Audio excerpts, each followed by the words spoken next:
Hello, everyone, and welcome to another horrific review. I'm joined once again by Chris as we ride the whirlwind with Sharknado 3. Released in 2015, we follow a monstrous tornado as it unleashes ravenous sharks in Washington, D.C., all the way down to Orlando, Florida. This movie was made on a budget of $2.4 million.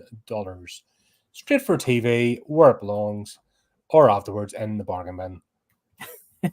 I think they Oh, overpaid. hell no, is this such an appropriate title for this movie? I think they overpaid by about 2.3 million. Yeah. Okay, it's the least worst so far.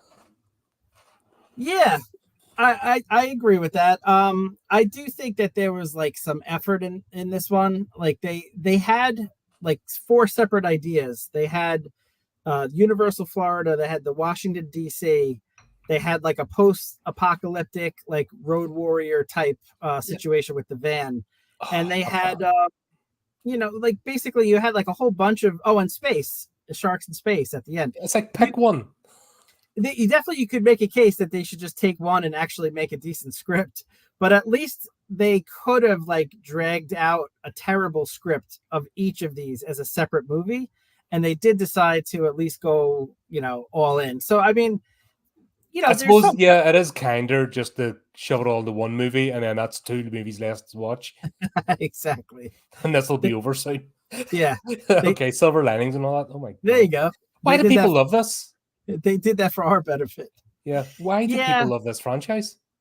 I don't get it. I don't get it. People still today are like, oh, brilliant, fantastic, love it, best thing ever. And I'm just scratching my head going, huh? Yeah. There's a few moments here or there, which I'm sure we'll get to, but it's very, very fleeting. Even the title, like, oh hell no. Like, so you go in thinking like, oh, how is that going to tie into the movie? Are there going to be like demon sharks or sharks with like horns on them or something like that? No, it had absolutely nothing to do with anything. It just shows the amount of thought that goes into these is zero. I know they're trying to make it. I know what they're trying to make it, but it doesn't.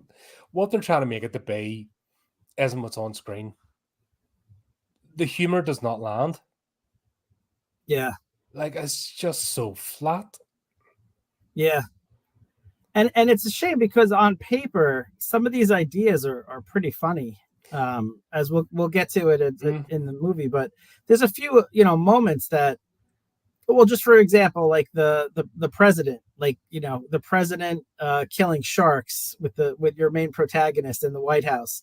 Like on paper, like that should be like kind of a fun idea. Like we saw that in Independence Day with Bill Pullman's character. Yeah. And that was fun. So this on paper should be fun, and yet if the president was like throughout the series, if that makes sense, like the first 2, and had a character and something, but once again, even we'll talk about the other thing. Oh, there's Sean. How are you, buddy? What's up, Shay? Oh, and I'm going to be sure to like later. I'm appearing on Shay's channel in about 2 hours' time. Happy birthday, Shay! It was Shay's birthday yesterday. Oh, was it? Oh, flip! Happy birthday! Are you nearly legal yet? So I don't get in trouble. When Shay turns into a big happy birthday to you, blah, all the stuff will come. No need for a filter.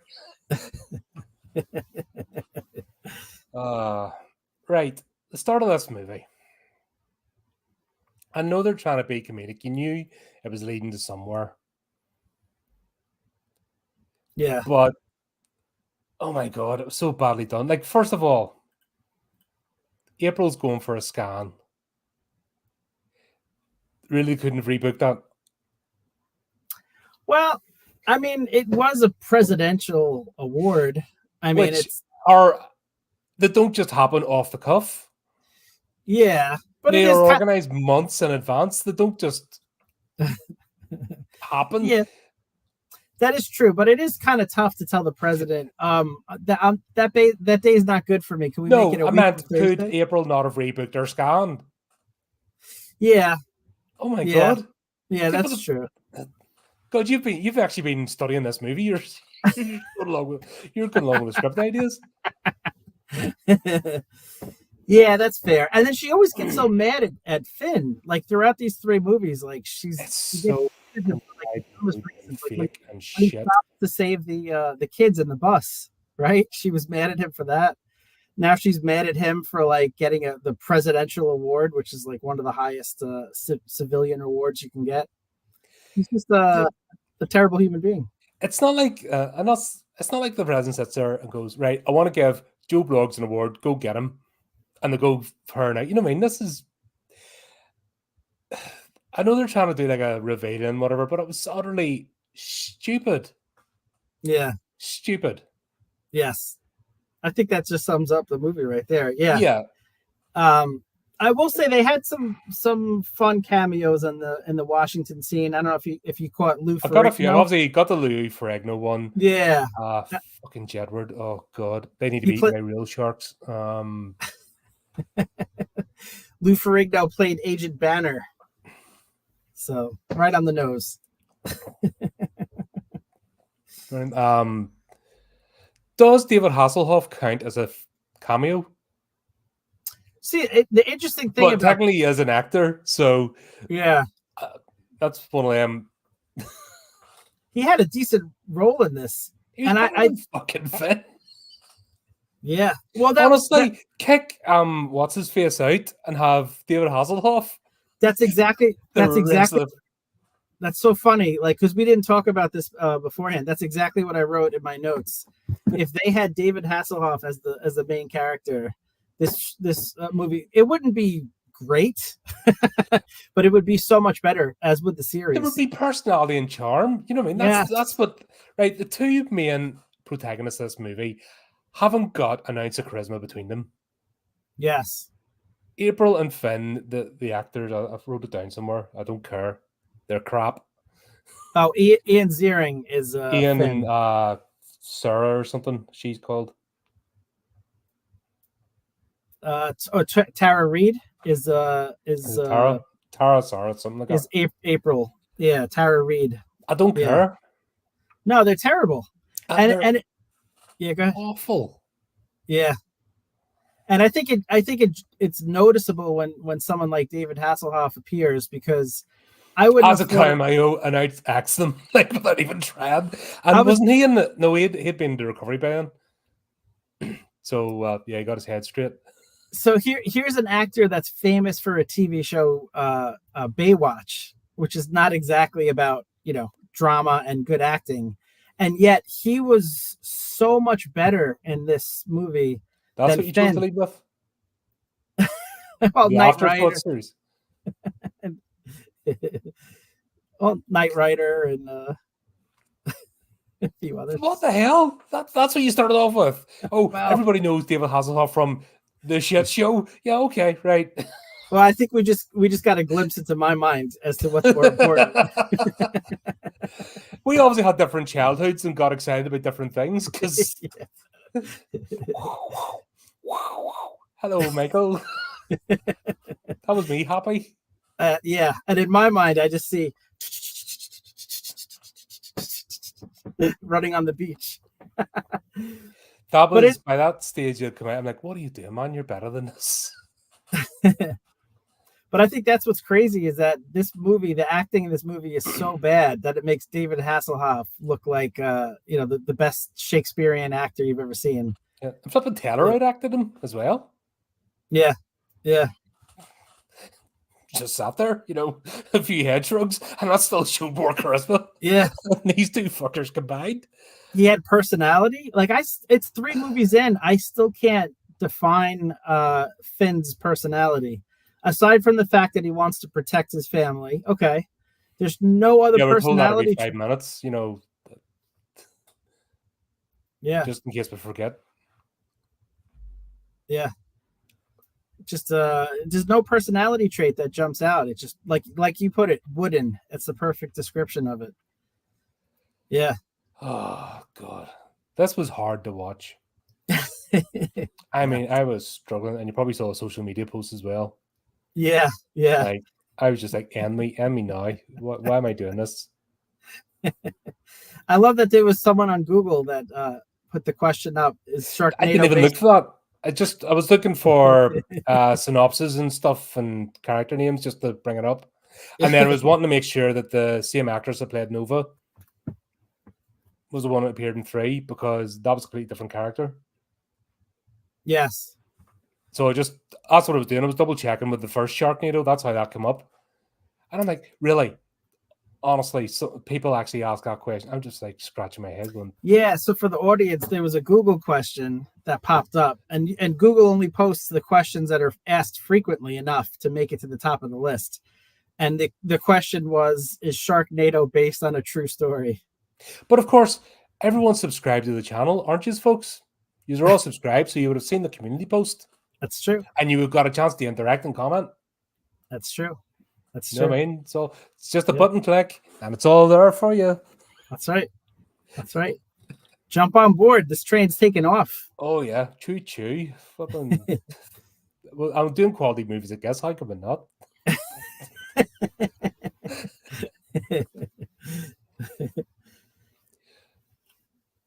Someone in Slasher actually gave a premise that it was based on something roundabout where gators fell from the sky. A water spout picked up a couple of gators.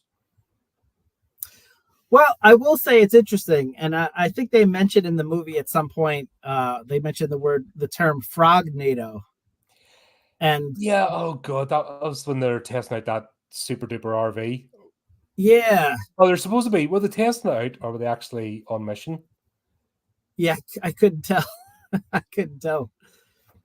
But there actually is some truth to that, to a Frognado, and it's happened as recently as 2005. And it happens when a small tornado forms over a body of water. It's called a water spout. Mm-hmm. And the high pressure system, usually precedes a severe thunderstorm. So what ends up happening is that it will suck up frogs. At June 7, 2005, in Serbia, thousands of frogs rained on a town called Odzaki in northwest Serbia. And it actually can happen. But the difference is that frogs weigh several ounces and not, So, thank you to We Found Your Footage, who gave me this answer on Slasher. I won't plan to go, but right.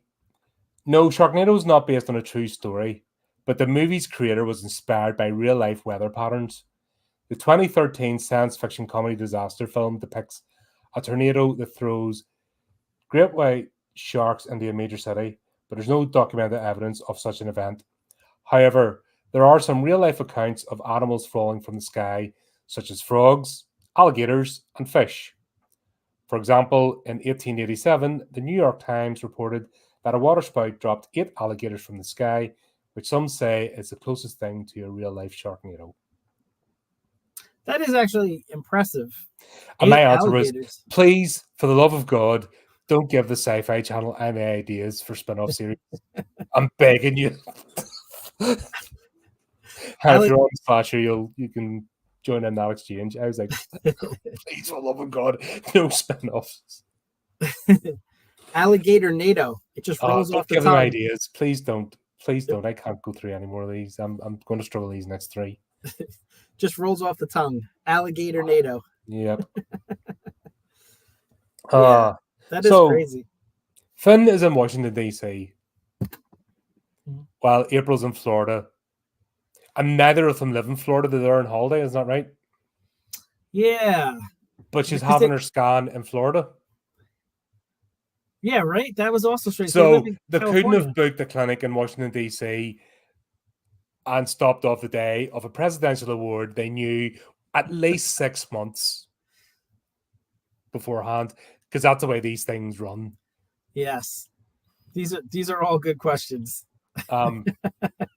Closest encounter I can give was my Duke of Edinburgh's Gold Award. So whenever you achieve your Duke of Edinburgh's award, you can invite the Buckingham Palace to get presented to you, because it's a gold award. That's and it was like 6 months, 7 months at least before, because it's there's certain times a year these ceremonies are held. So you're basically invited to the next, whatever the next closest one is. Okay. enough time to see what the problem was. At that time, I was told Prince Philip wasn't going to present it. It was going to be Prince Andrew. So I was like, no, thank you. Because even back then, he was a dodgy fucker. Nobody liked him. Wow. And this was like 96 or something. You know, and nobody liked Prince Andrew then. Wow. What was the award for? The Duke of Edinburgh's award scheme, the Gold Award. What is that? So basically, it's a thing you can do while you're at school. It's those series, right? So you do like an expedition, so like hiking expedition is part of it, physical service to the community, and each one lasts a year. So you have 3 levels: bronze, silver, and gold. And basically, you complete a number of tasks throughout the year, and then if you get signed off and passed, it's verified and all that kind of stuff, and then it's sent off to the palace. The first 2, the bronze, you just get the certificate. The silver, you go to like the Lord Lieutenant, which is the monarch's representative in your borough, your county, if that makes sense. Okay. And then for the gold, you're invited to Buckingham Palace, and it's normally the Duke of Edinburgh because it was his award scheme. He started it. Yeah. But I would have been up for it, except he wasn't doing it that time. He was already stepping back from it. He was trying to hand it over to Andrew, and attendance actually dropped off a cliff. Wow. It's one of the reasons why Edward's not the Duke of Edinburgh. Oh wow. Not to mention freaking Andrew wasn't getting the look in after all his shenanigans. Even back then, wow. Oh yeah. Oh, Randy Andy was well known. Fucking Randy Andy. He fucking ditched one of our we had a was it a conspicuous gallantry medal recipient, and he freaking ditched them. Like, he was colonel in chief of our regiment, and he even ditched one of our gallantry medal award winners to go golfing. Like, the guy's an absolute twat. Oh wow. And there's one time he came and stayed in the officer's mess, and he swamped the bed because he had a few too many. You know what I mean? He's absolutely animal. Jeez, he'd fit right in America. Oh, he's really fitted in too well in the wrong places, didn't he? That's a good point. Why do we get a massive fan and a pool of sharks? Yeah, we could do a test. I like this. Get them all with like parachutes and. That's right. It could be. Yeah, we could make a science experiment out of it. So, anyway, as we've sort of established, the whole intro to this is bullshit. Like, it didn't serve any purpose. They could have just started with them going to an award ceremony, and the kids being in Orlando or something. Yeah. Or in fact, just cut out the Orlando thing. Could have just been in Washington. It was too many disjointed ideas. Tried to squeeze it into one movie on the premise that more is more. You know, that more is better, and it just doesn't work because it just doesn't make sense. Like, you need to have like a fraction of credibility. You know, like for example, like I keep bringing up Independence Day, but that's a perfect example of how you could take a silly premise of the president in a fighter pilot as a fighter jet, but because the rest of the movie is trying to make it seem somewhat realistic, you know, you're able to enjoy it. Steiner turns up. Yeah. And then it goes off the rails. Just yeah, and the fact that they uploaded a virus to an alien on a floppy disk. You know, there's some parts to that movie that are not exactly realistic either. But at least like they were making more of an effort. Like, this is like so ridiculous that it just really, really is hard to stomach. Like, and don't get me wrong, I like movies like Naked Gun and Airplane. Like, I do like. But they try. I think we've talked about that before with the comedy. You know, the proper comedy horror. Yeah. They put so much effort into the slapstick. And I always say to anyone, if you want to find out how hard slapstick comedy is, watch one of the documentaries on Charlie Chaplin and what he was a representative of his era, what they did at that time, what they put themselves through. Yeah. And that was a silent movie, but they actually physically hurt themselves. Yeah. You know, to push themselves to the limit and put themselves in danger to make movies.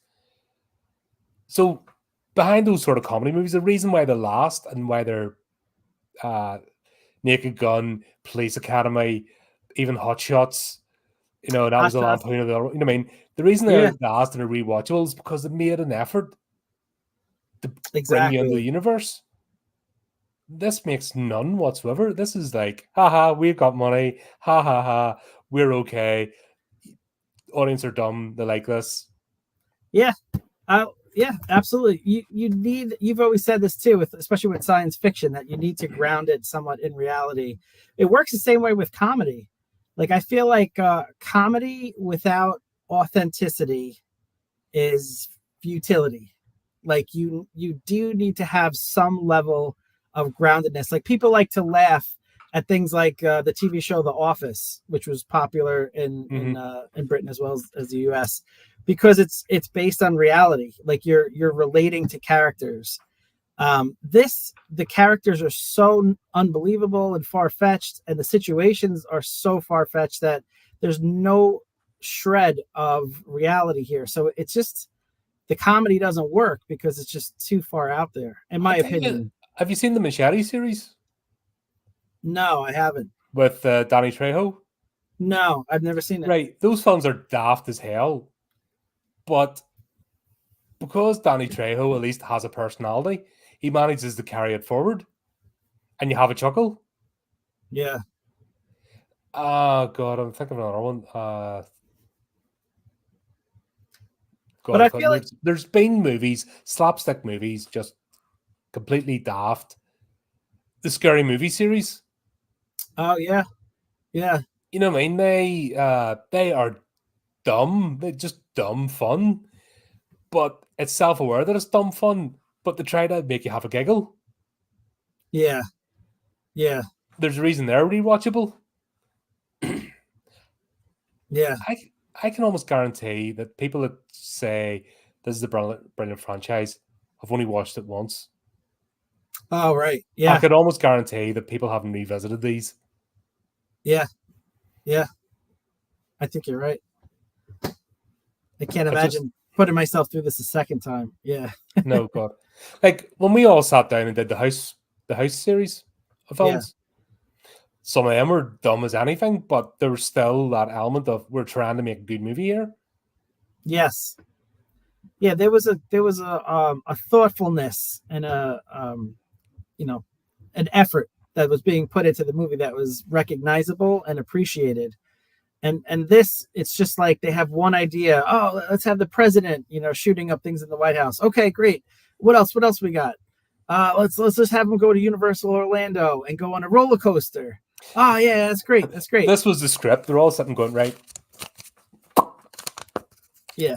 Yes. Yes. And that's the storyboard. It's just Post-it notes all over the place. Yeah. At some point. That's how we plan this show, by the way. Well, that's the only reason I'm here. There's no other way I would have made it past the screening process. So I'm happy about that. But I feel like at some point there had to be a grown-up in the room that's like, hey, these are all great ideas. Let's stick with one and develop it instead of just throwing them all against the screen and see what works. Because none of them do on their own. Oh, God. Yeah. So Finn's getting the Conspicuous Quality Award, was it, or something? I thought it was a Presidential Medal of Freedom. Oh, the Presidential Medal of Freedom. That was the other one. Yeah. That was my next guess. Sorry. Yeah, that's all right. So he's getting that. And then he gets presented with a golden chainsaw. And I'm thinking, is there going to be a payoff? Because the big thing of it, it's pure gold and it operates, right? Okay. Okay, is there going to be a payoff? 10 seconds later, all right, there it is, right? Okay. So they couldn't even wait. Yeah. I think it's another example of like their children directing these. Like they don't even have like the patience to like play that off later in the movie and like have it be like a callback. It's like, no, we have a golden chainsaw, so we immediately have to use it because they're like kids on Christmas. We have to play with it as soon as we open the toy. Oh, it's bad. Yeah. It's just terrible. And I don't know if you noticed, but there was a few subtle hints that this movie is probably sponsored by Subway and Universal Orlando Resort. Yeah, I did. Just blink and you miss it. Yeah. The first slap in the face. Yeah. And the thing about, doing certain types of cameos is that they're very dated. So like the Subway one, they had, hey, what's up, Oliver? So like the Subway one, they had Jared Fogle as the who's the spokesman for Subway at the time. This is a person who's since been arrested and is serving 15 years for child pornography. So lovely. Yeah, exactly. So this is the problem when you have cameos of people that are only relevant at the time, and you could tell at the time that they're only going to be relevant, for a short period of time. There's certain type of celebrities that you'll know. I think there was about 3 or 4. Leo Ferrigno, because obviously, if you've grown up in the 70s and 80s and you didn't watch the Incredible Hulk TV series, I don't know where you've been. You've missed out in life, and you're obviously a sad person. Unhappy because you've missed out. Yeah, no, that one was fine. Penn and Teller, of course, brilliant. Yeah. If you're from the UK, you probably knew who Jedward was and wanted to die immediately on the spot, going, why? Hi. What the hell? Horrible munchkins. Yeah. And that was it, I think. George, the only other one that I liked was George R.R. Martin in the movie theater. Oh God, I'd so love to see him die for real life. Well, there you go. That's as close as you'll get to it. And I did like that the person next to him was wearing a wedding dress. It's kind of a reference to like the red wedding scene. Yeah. Game of Thrones. He's doing crap like that instead of writing his book, and that's why all the George R.R. Martin fans are pissed off with him, because he keeps doing anything. Hold on, I do that too. That's why my next book isn't out yet. Oh, shut up, Colin. Shut up. Glass houses, throwing stones and all that. But I think you named the 4 like decent cameos. I have a list. You can't really see it well, but I have a list that goes on and on for pages of the rest of the cameos, and none of them are memorable because they picked people that were only relevant to that 1 year. Like they picked terrible cameos and they got excited about it. It just doesn't work. It's too dated. Yeah. And it's an off the time. This might have been worth a chuckle at the time it came out. But these things have no sustainability. And that's one thing. Actually get back and watching them and not jumping on the bandwagon. I think a lot of people are on the nostalgia wagon with this series because it might have got a chuckle too. It's also very Americanized. So it's not really like for everybody. It's like if you're not American, you're just scratching your head. Yeah. I can see that. You have a good point. Maybe it was enjoyable the first time it aired. And it did air as like a live TV, like event. Speak the truth. Okay. I can't argue. That's 100% true. Yeah. You deserve everything you get. Yeah. So, yeah, that was not a good cameo. But even if that hadn't happened, he still would have only been relevant to that time. Mm-hmm. So it was just a terrible choice to begin with. And then obviously it looks much worse in hindsight, given what he was convicted of. Yeah. It's just, flash in the pan. These are like Z-list celebrities, wannabes, because you just saw at the end of the as themselves sort of thing, and I'm like, yeah, I don't know who any of you are. And those 4 doing like a news commentary as well. They're supposed to be people.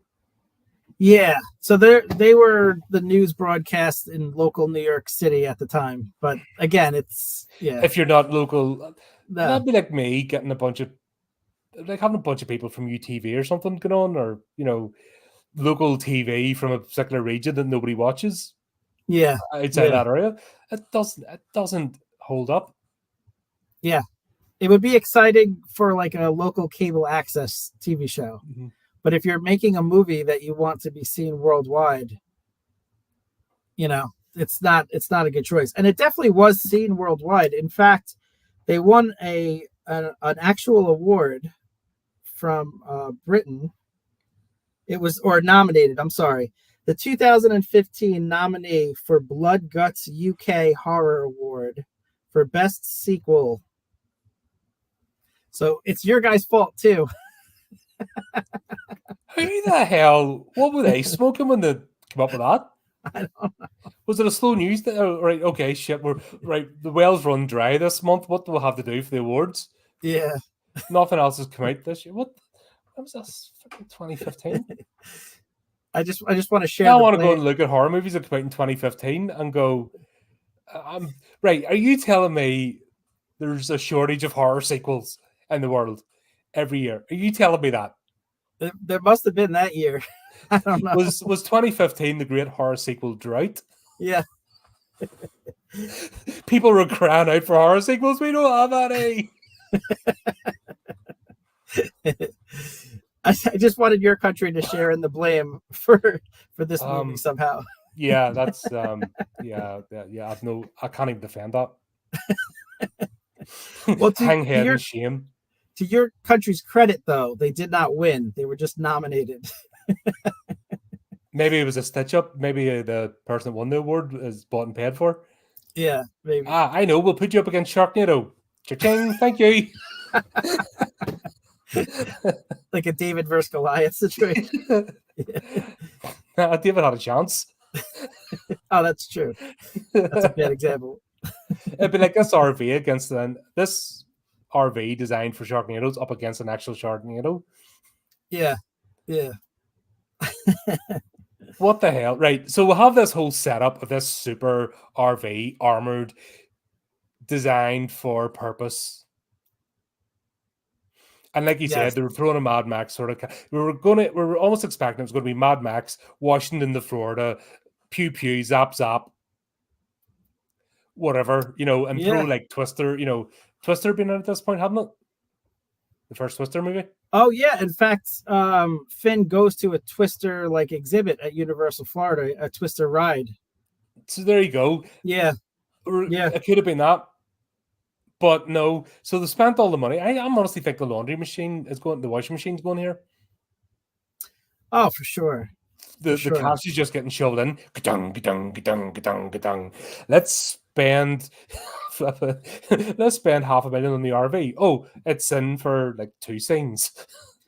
Yeah. There's a lot of money getting into a lot of back pockets with this movie.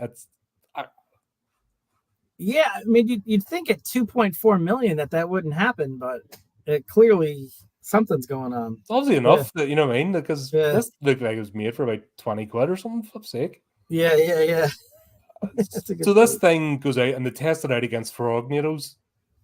Yes. And I honestly guarantee they were pitching for a spin-offs movie. Yes, I'm sure. Guarantee they were going to do that. Yeah. For sure. And that van wasn't exactly combat ready, as it turns out, because the very first time it actually experiences a Sharknado, it just gets absolutely mangled. Yeah. So you're kind of like, what the hell? Yeah. And then, okay, so we're reunited with Nova. Yes, which I did like. I'm a sucker for consistency, so whenever they bring a character back from a previous movie, I'm on board. And she's easy on the eyes. They brought the actress back. They didn't bring Nova back. Oh yes, that's true. She is like. So when you think, when we left her in Sharknado, the first one, yeah, she had got over Finn or infatuation with Finn. She was with Matt, right, and she was, came through an experience, better person for it, accomplished person. Then we get this absolute simpering idiot who's still humping Finn's leg and has ditched Matt because he went on deployment. But Colin, you're forgetting one thing. She's suffering from post-traumatic shark disorder. Thanks. I was trying to block that out in my head. They made a point of that. Yeah, actually, on that, check out our review for the first one and then make up your own mind. Because, yeah, that was a movie. That was we're watching them, so you don't have to. I think, Oliver, it really comes down to the level of medication you're on at the time. I think that's a factor. You need the pills that have the 2 different colors around them, the special ones, because single colored pills aren't going to do it. You need the combination of stuff inside a capsule. Yeah. Yeah. And also, I think if you feel that maybe you're too smart at the moment, I think this is a helpful tool, because this will literally kill all of your brain cells. If you ever walk into a conversation and like, you know what, I'm too smart for everyone else in the room, I'm not enjoying this conversation, watch these 3 movies and then come back to the conversation. Everyone will seem immensely more interesting. So it's helpful. You can use words. But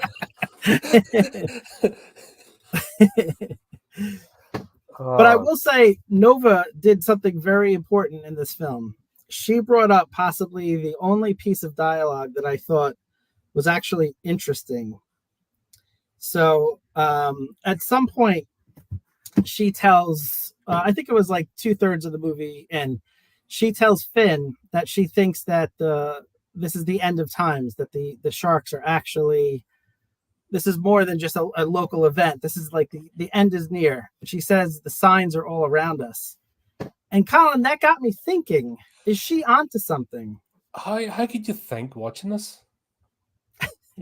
It was a struggle. It was a struggle. I guess something formulated I was thinking. It did somehow. Somehow I squeezed out a theory. This will be good. Let's do it.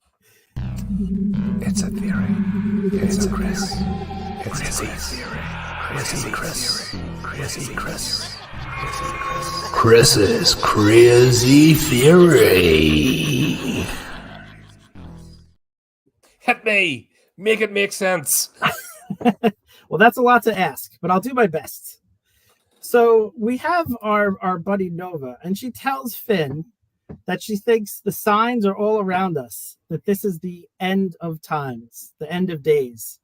In fact, I have a screenshot to prove that she actually did say this in the movie.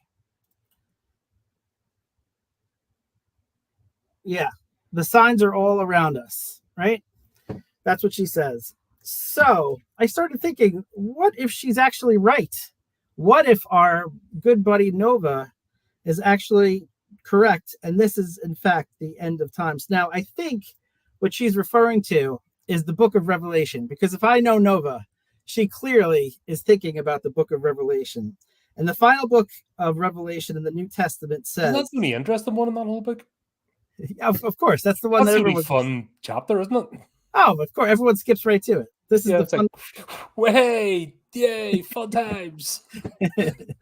So it reads, and he opened the bottomless pit, and there arose a smoke out of the pit, as the smoke of a great furnace, and the sun and air were darkened by reason. And there came out of the smoke locusts upon the earth, and unto them given power, as the scorpions of the earth have power. So this is not exactly the same, but again, there are some similarities. The sky was darkened, as it is during the Sharknadoes. And the locusts are possibly not locusts, because they said unto them was given power.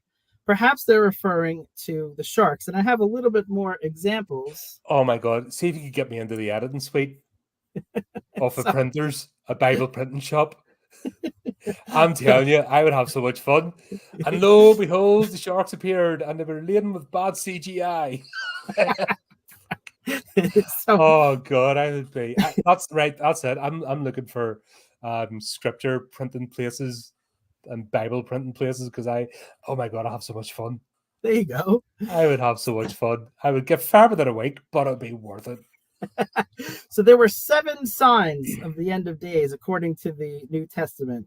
The sea turns to blood is one of them.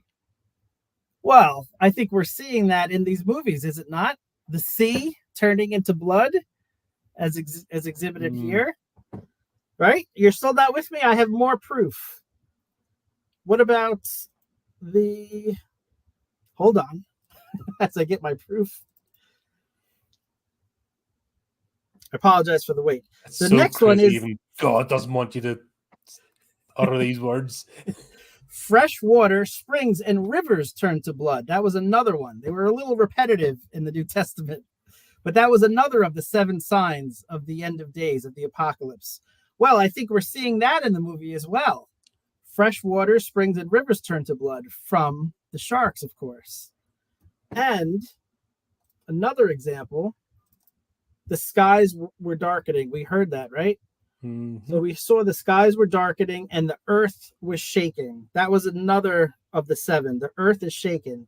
Well, as you can see from this example, the Sharknadoes literally shook the earth and broke through the earth, and the skies were in fact darkening. So am I saying that our buddy Nova is actually foretelling the prophecy? Yes, I am. I am saying the Sharknadoes and the Sharkacanes all portend to the book of Revelations and the end of days, and Nova is in fact a professor. Is that the word? Professor? Prophet. Hallelujah! Repent, all thy sinners! Repent! It's a theory. It's a Chris. It's a theory. Chris. Chris's crazy theory. La la la la. The word really should be professor, but I think Professor. you're right. It is prophet, and I'm an idiot. Yes, you know what? I couldn't be worse than Greta Thunberg anyway.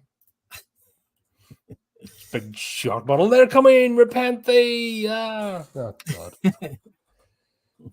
If I ever get preachy about anything, hit me a good slap. I have opinions like anybody, but the minute I start turning into a preachy arse over anything, just nah.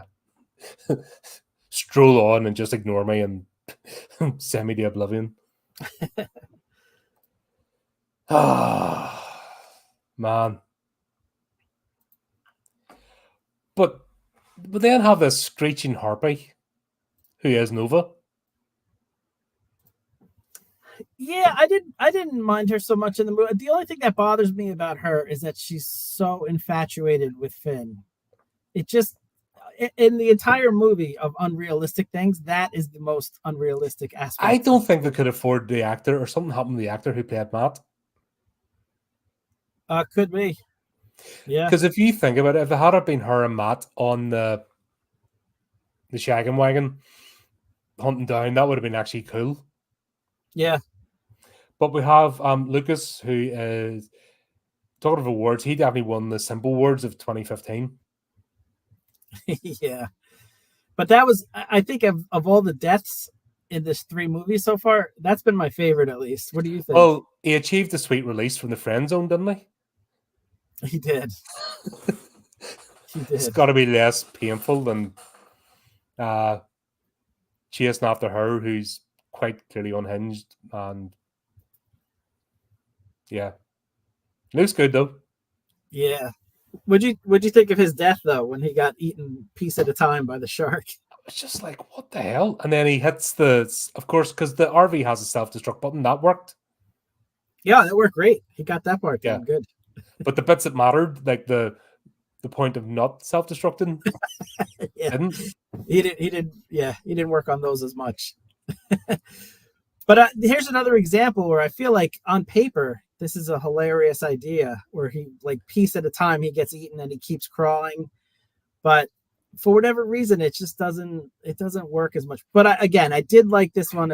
I think it at least was different than some of the other deaths. Yeah, and it did remind me a little bit of Monty Python and the Holy Grail. It's just a flesh wound. well, if they even had it done that, made it a cameo, and he's still operating the gun. It's just a flesh wound, and pew away. But the problem is, the writers are crap, and they've got terrible actors.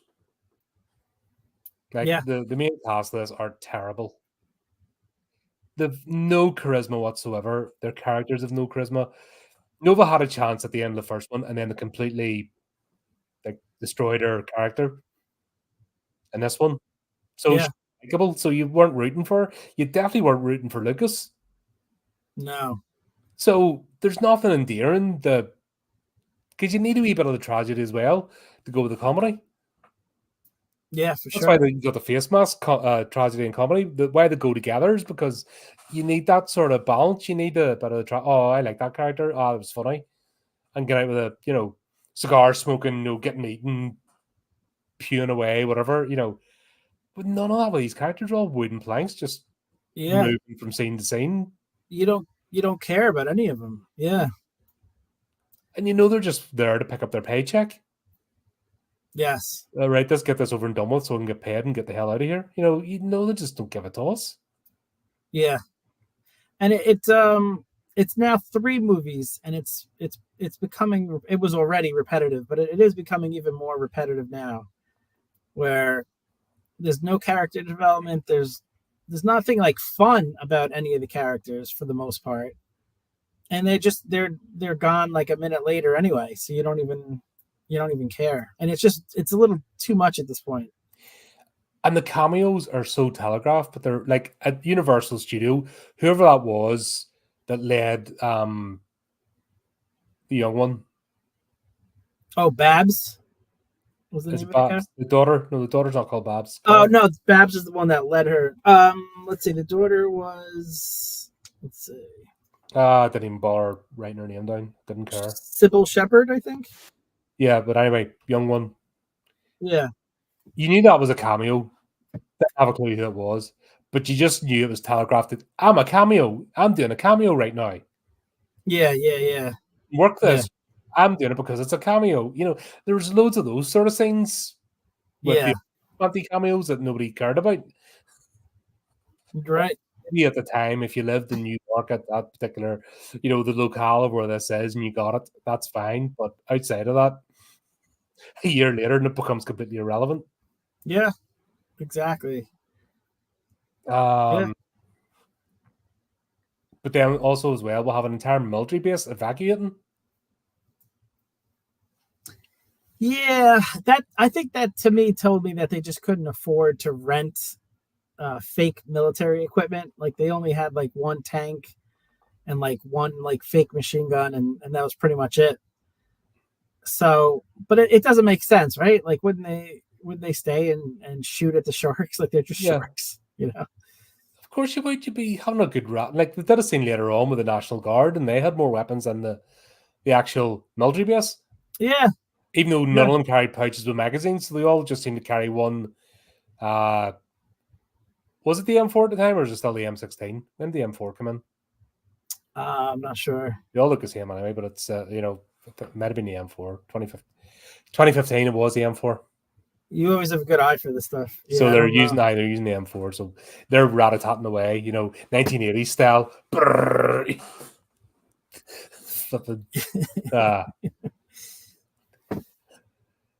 And no magazines, nothing. Just they just threw the weapon away. Oh right, I'm done. Yeah, it's out. Throw the weapon away. You don't like. Oh, here's a little box thing that has the bullets in it. I might get another little box thing. There's loads of box things with the bodies. I'll take another box thing and put it in. See what happens. Whoa! It's not like they were using, ramen, spit powder. Yeah. It's out of bullets, and they're like, "What? It doesn't work anymore. It must be broken." Yeah, it definitely seems like a 5-year-old wrote this movie for sure. Absolutely, it's bad. And there's one thing that could have been a cool payoff was April's chainsaw hand. Yeah, I thought that was a cool idea. But because she's such a terrible character and everything's contrived, you just go, oh right, okay, they're doing that. Oh, they've done the golden chain, right? It's just like, oh, he's got his double chainsaw, and you're just not excited or even laughing. You're just like, huh, okay, they're throwing that in. Yeah, I think it's an homage to Evil Dead, and it's kind of like a tired trope about the chainsaw. It would have been a good idea, but like you said, like they already used a chainsaw like earlier in the film with the golden chainsaw, Mhm. So it's just repetitive, and it's just another example of like lazy writing, where they couldn't think of like a separate weapon for either of them. You know, I guess what they were going for with April was like the Evil Dead or like the Star Wars with the severed hand, and they were trying to play on a couple of tired ideas. But it just, I think when it's a character that you don't care about, you don't care about the weapon she has either, and it Yeah. kind of goes along with it. Doesn't work. Yeah. And then we'll have the most heinous crime committed. And I thought it was going to be three of these for a while. Oh no, what was the heinous crime? See pockets sticking out of shorts. That should be a hanging offense. I went to one about this on Sunday. I didn't see that. I actually missed it. You have a good eye for this stuff. Which I character went was to the daughter. that? Okay. She has it's the cut off shorts, but they're so trampy that the pockets actually come out the bottom. Like, it's all over Instagram and stuff. People think this is cool, and it's horrendous. And needs to be Gotcha. stopped. Gotcha. Really, that much material? Are you really? Does hiding your thigh with that much material really matter to you? That you have to have those horrible white things sticking out? That's a good point. Like, That's a good point. what do you think? Really? Yeah. I'd say of all the travesties of the movie, I think this one ranks right up there at the top. And I'm sorry I missed it. Yeah, I think you can always watch it again. Yeah. Well, could I? Twice in 1 month. I'm just like, No, if I see someone with shorts and the pockets, they've cut the shorts so they're deliberately cut that the pockets stick out the bottom. You're trash. You just go away. Yeah. Just go away from the planet. Just leave. It's a good Don't call. belong on this earth. You've obviously no self-respect. I hear you. And the movie in general, I should have known what to expect, because when I went to rent it, because I wasn't going to buy this one, so I went to rent it on Amazon. Not only was it free, but they gave me a $5 credit once I downloaded it. We're very sorry for your troubles. This will make it better. I was like, oh, that's nice. And now I'm going to ask them for $10. That is guilt. That's skill. That is, even the streaming platforms like, oh shit, we signed this contract. You bastards. I bet you a lot of lawyers got fired. What, we have to put this on the platform? Right, gone. Yeah. Sacked. Get out of the building.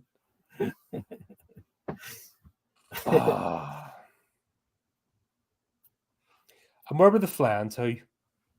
And the jet?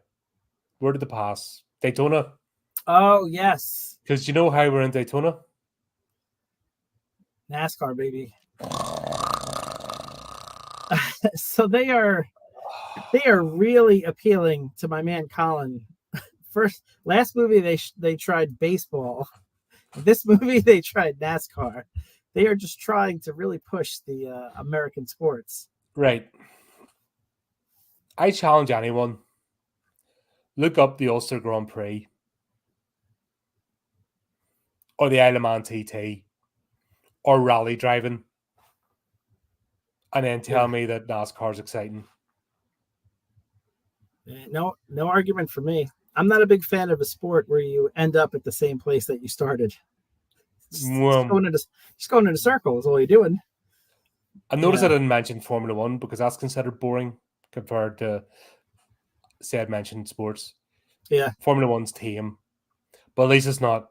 At least there's some corners and stuff. Instead of whom.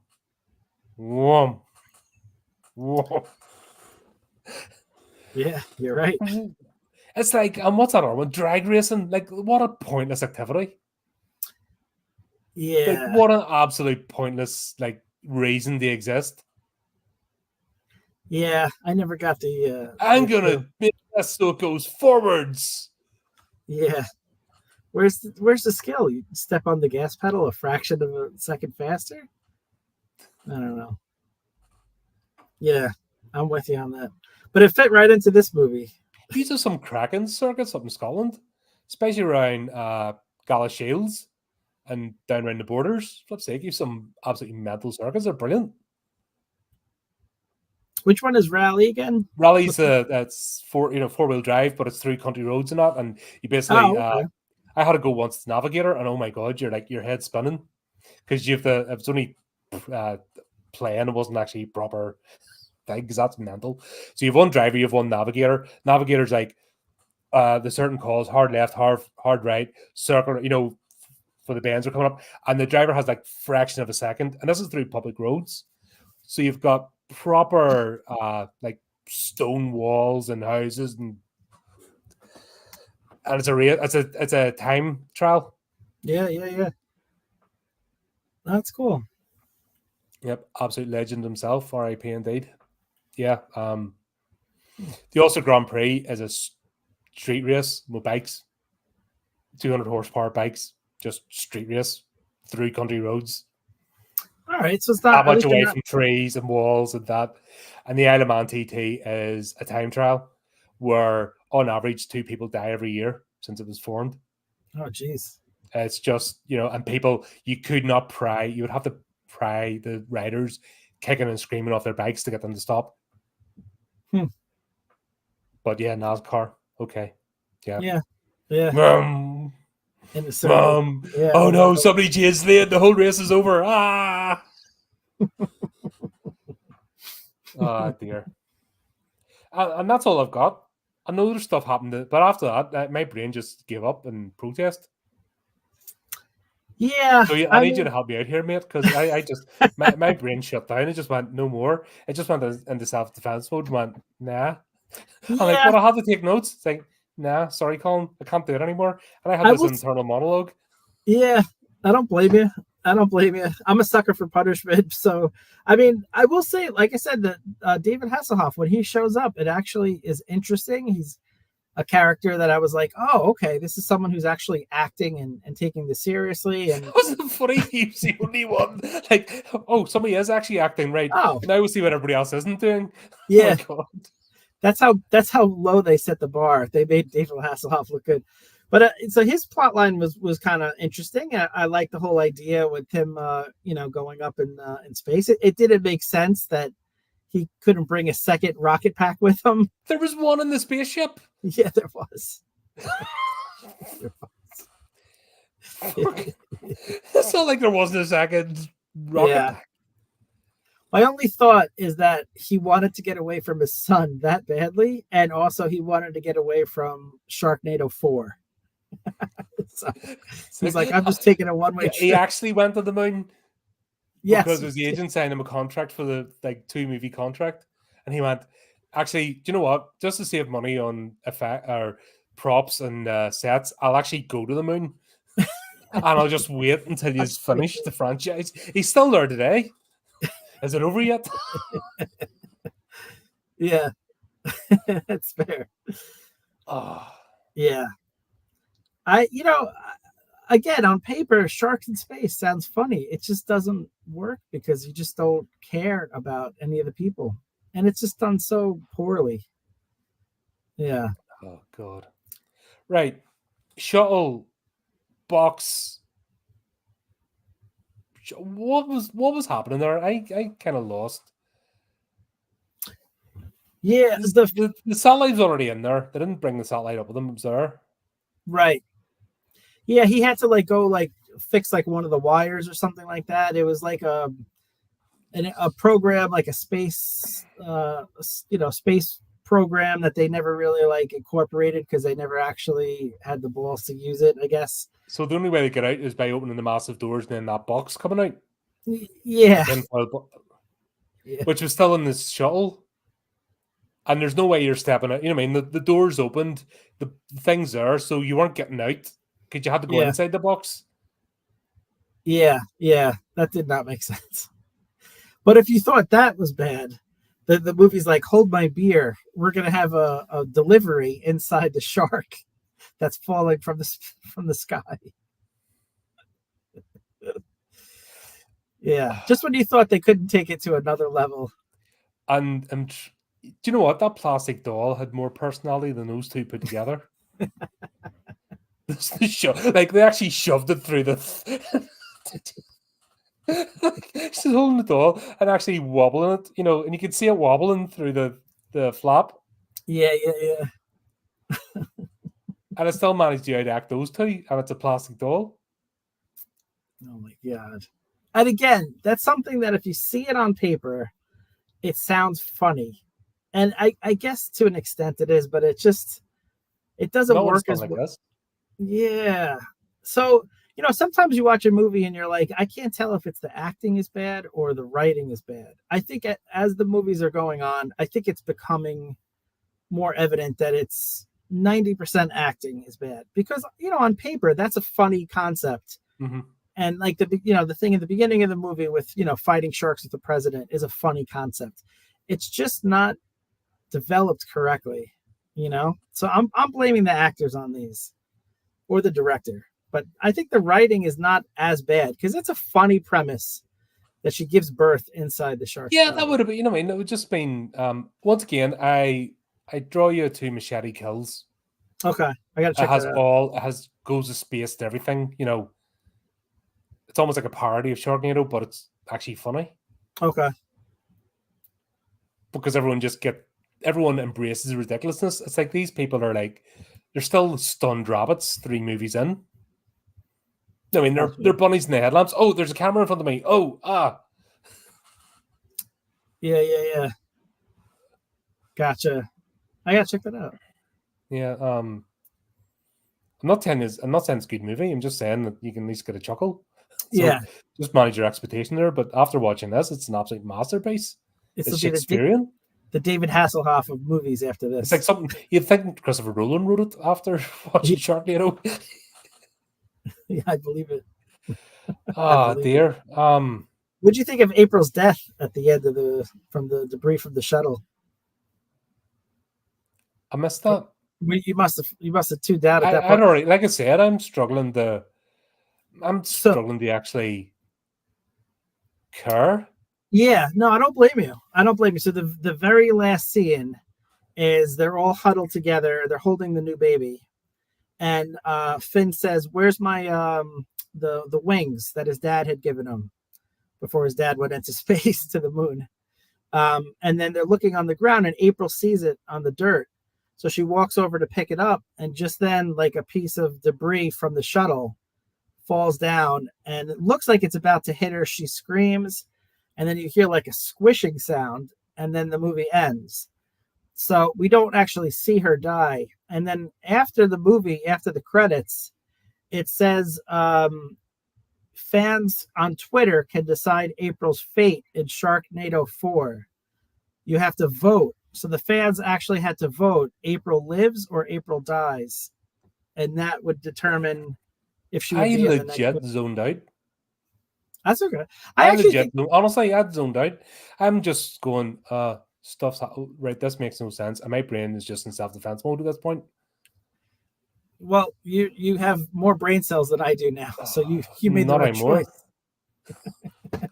Oh no, because I just told you, so I ruined it. Oh God, honestly, this was painful. Yeah. But I think that's actually kind of an interesting premise to let the fans decide the fate of a character that no one likes for the next one. But back then, I think people loved this.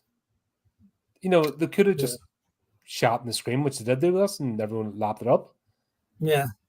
And honestly, I guarantee you, people that are defending today aren't rewatching these. No, for sure. There's no way. Even if it was funny at the time, they're not funny now. Yeah. They're dated.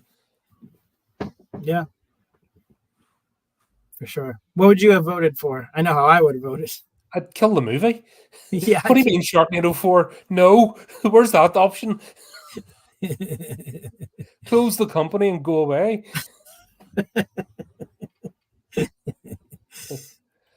Oh, well, there we go. That was the thing. We did it. We made it through. Halfway there. That's right. But thankfully, we have Final Destination 3 next, so we can deaden the pain. Imagine doing these one after the other. Yeah, this is a good call. This I couldn't. I'd close the channel down. I can't do this anymore. Sorry. Yeah. Now the final destinations are actually thought-provoking, and I'm looking forward to it. Yeah, there's actually something there, isn't there? You know what I mean? You can actually, there's a bit of ridiculousness, but there's also something to get your teeth into that you can get. But these are offering nothing. Yeah. Oh well, folks, Kitchens will Yeah. have to tune in next time for at least a better conversation where we're a bit happier. Because do you understand the pain we're going through for you folks? That's right. Do the type of thing. Hit the buttons. The buttons need to be hit.